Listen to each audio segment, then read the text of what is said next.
Hello' friends, মোৰ এটা নতুন ব্লগলৈ আপোনালোকক স্বাগতম জনাইছোঁ। আজি মই উপস্থিত আছোঁ এটা এবিধ শিৱ মন্দিৰত। এটা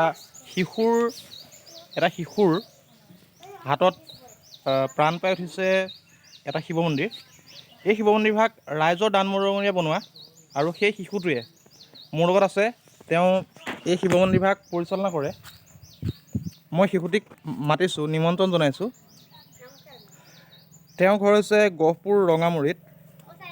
নমস্কাৰ। তোমাৰ নামটো কোৱা? ৰিচাং পেগু। তোমাৰ এইভাগ মন্দিৰভাগ কিমান বছৰ হ'ল আৰম্ভ কৰা? 12 বছৰ। 12 বছৰ। সৰুতে তুমি শিৱৰ মানে এটা হেৰি দেখিছিলা ন, সপোন দেখিছিলা? মানে শিৱৰ প্ৰতি তুমি কেনেকৈ ভাল পোৱা? বহুত ভাল পাওঁ। বহুত ভাল পায়। আৰু এইটো কোনে বনাই দিছিলে তোমাৰ মন্দিৰভাগ? চৰকাৰ।